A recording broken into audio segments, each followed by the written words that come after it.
Imagine waking up in the vibrant streets of São Paulo or Santiago, where the air is already buzzing with life, only to find that one song, sung in a language that many don't even speak, has taken over every radio station, every playlist, every corner of the city.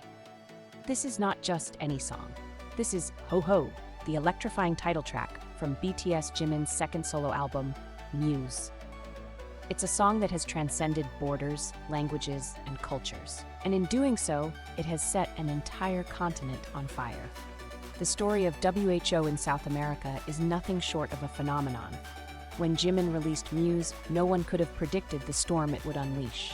On the Brazilian Billboard Hot 100, WHO didn't just enter the charts, it exploded onto them, debuting at number 31, the highest for any Asian artist ever. This wasn't just a win for Jimin, it was a statement, a bold declaration that music knows no boundaries. But Brazil was just the start. On Spotify Brazil, WHO soared to number 9 on the daily top songs chart, accumulating an astonishing 725,064 streams on July 24th alone. And in just 13 days, the song had over 8.7 million streams, the highest ever for a K-pop solo artist on that chart. By the end of the week, it had climbed to number 7 on the weekly top songs chart, marking a historic solo debut for a Korean artist. Every play, every stream, every download was more than just a number. It was proof that Jimin's music had struck a chord deep within the hearts of listeners. As the rhythm of HO swept across Brazil, it didn't just settle there, it crossed borders into Chile, another country known for its passionate love of music. In Chile, WHO set Spotify ablaze, ranking 4th on the daily top songs chart with over 300,000 streams, the first time an Asian artist had ever reached such heights.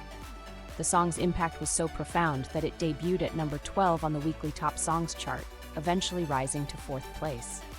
It wasn't just climbing the charts, it was breaking records that had stood for years, redefining what it meant to be a global artist. And then there was Apple Music. In Brazil, WHO topped the Brazil Top 100 chart, making Jimin the first and only K-pop solo artist to reach number 1. For 7 days straight, it dominated every category, from popular K-pop songs to general popular songs, setting an all-kill record that had never been seen before. The same story unfolded in Chile, where Jimin's reign on the charts was unparalleled. For 3 consecutive days, HO held the number 1 spot in all categories, including Top 100 Chile. And Santiago topped 25, marking the longest-running record for a K-pop singer on the platform. But this story doesn't end with South America. As the world watched, Jimin's success continued to snowball, culminating in yet another milestone in Japan. On August 9th, it was announced that Muse had earned a coveted gold certification from the Recording Industry Association of Japan, having sold over 100,000 copies since its release. This was Jimin's second consecutive certification in Japan, following the platinum success of his first solo album, Face. On the Oricon charts, Muse wasn't just present, it was dominating, taking the number 1 spot on the weekly digital album ranking and securing top positions in both the weekly album and weekly combined album rankings. The journey of Daecho and Muse isn't just about breaking records, it's about breaking barriers.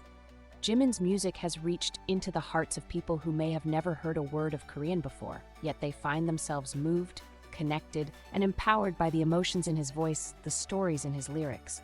It's about more than just a song, it's about a movement, a cultural wave that Jimin is at the forefront of, leading with grace, passion, and an unyielding commitment to his art. As WHO continues to top charts and carve its place in history, one thing is undeniable. Jimin is no longer just a K-pop star. He is a global icon. His music is a bridge, connecting continents, uniting fans across the world in a shared love that transcends language, culture, and geography. And as we watch this journey unfold, we're reminded of the power of music to bring us all together, one beat at a time.